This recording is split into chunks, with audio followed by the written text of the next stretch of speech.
Irashaimase, minna, ohayo gozaimasu. Are you ready to learn all about the ga particle today?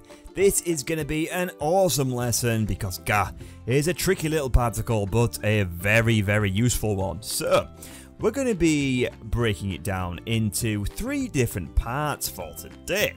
But first off, I just want to say welcome to Udon Classroom, where our chefs have prepared you an epic course of grammar. Now, like I said, we'll be learning ga, and we'll be breaking that up into 3 different sections for today. So first off, it'll be an intro to the grammar concept to really understand it. And number 2, we'll be doing example sentences to make sure you can use it going forward. And then thirdly, we'll be looking at the vocabulary from today's lesson to make sure that you understand everything. And if you haven't, make sure to write it down, because that would be really helpful for you guys. So, 今日僕はめっちゃ元気です。お腹空いている?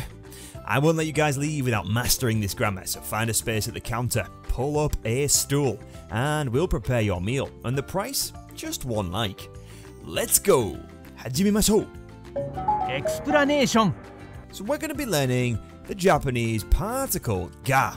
Now, the particle ga has 2 meanings. One as a subject marker particle, and the other also means but or however. Now, how do we form this?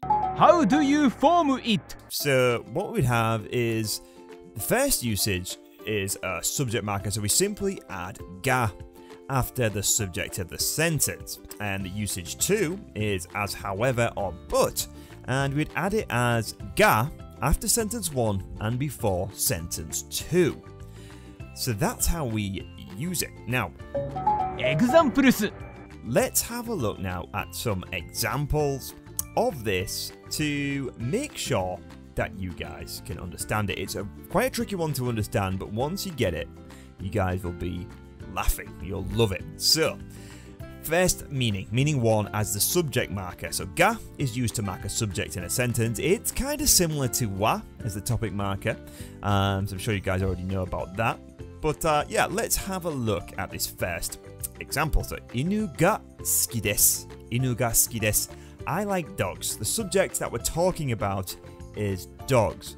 We're not talking about yourself. We're talking about dogs. So, before this, you may have watashi wa or anata wa saying I like dogs or you like dogs, but the subject of the sentence is dogs. The topic is either about you or somebody else. So it's very, very commonly used as a set phrase with something ga suki desu. So I like this, I like that.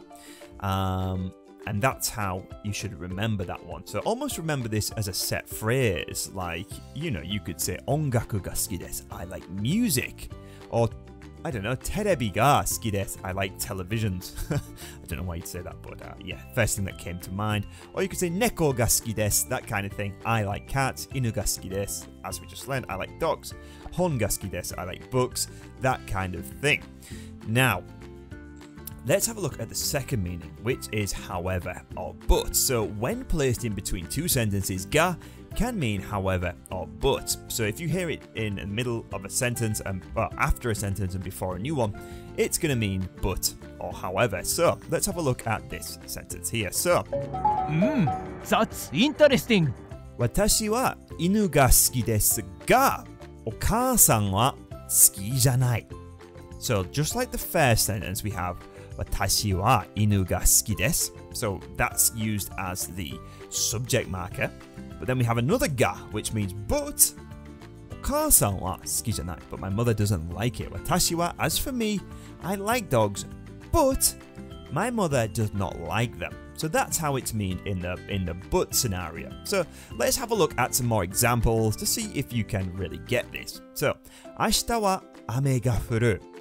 明日は雨が降る. It is going to rain tomorrow.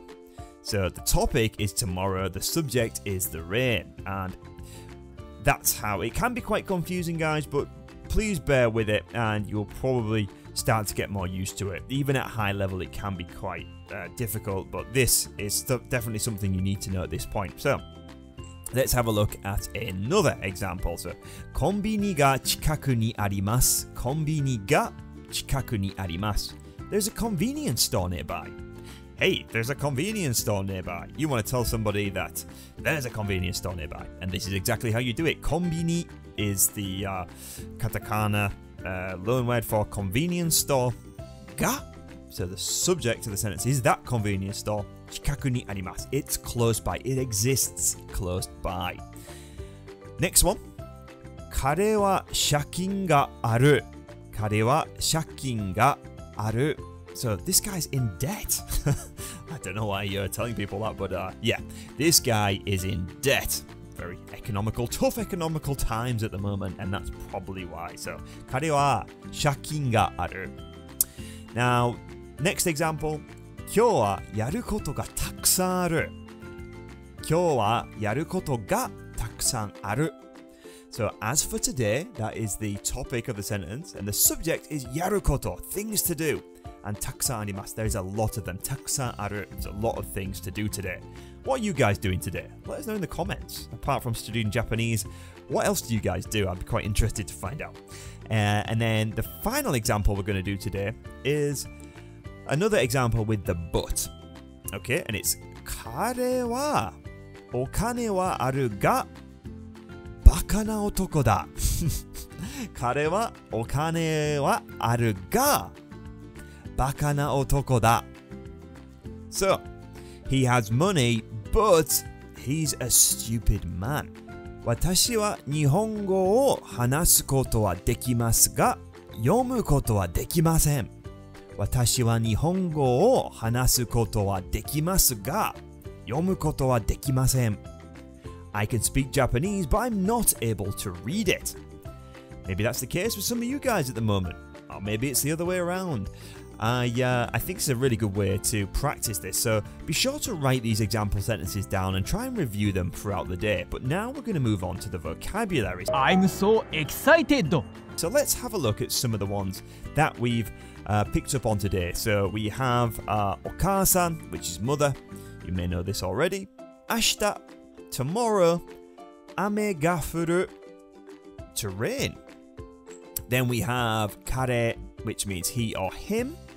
We have chikai, which means nearby. We use the adjective version today, which is chikaku, which is like closely by. That's what we used in the sentence earlier. We have shakin, which means debt. We have takusan, which means a lot. And then we have, obviously, nihongo, Japanese language. Yomu, to read. Dekiru, to be able to. And yeah, that pretty much rounds off the list of today's simple vocab. So you might already know all of those, but if you didn't, make sure to note those down because you'll be seeing those a lot in your Japanese studies at the N5 level. Homework! 宿題! So guys, what did you think to today's lesson? I really hope that you had fun, and we've got some homework for you. So we want you to write 3 example sentences in the comments, because if you don't use it, you lose it, and with real progress comes action. So if you enjoyed today's class, guys, make sure to check out some more of my lessons. I upload a video a day, and it all follows a similar format, which you can use daily as your form of studying if you're a beginner, or if you want to just revise and check out and kind of revisit some of those lessons. So I hope you guys found it super fun and entertaining. Mina, onaka ga ippai desu ka? Yokatta ne. We'll see you in the next video, everybody. Goodbye for now. Mata ne. Subscribe to the channel! 日本語を勉強しましょう。うどん教室へようこそ。始めるぞ。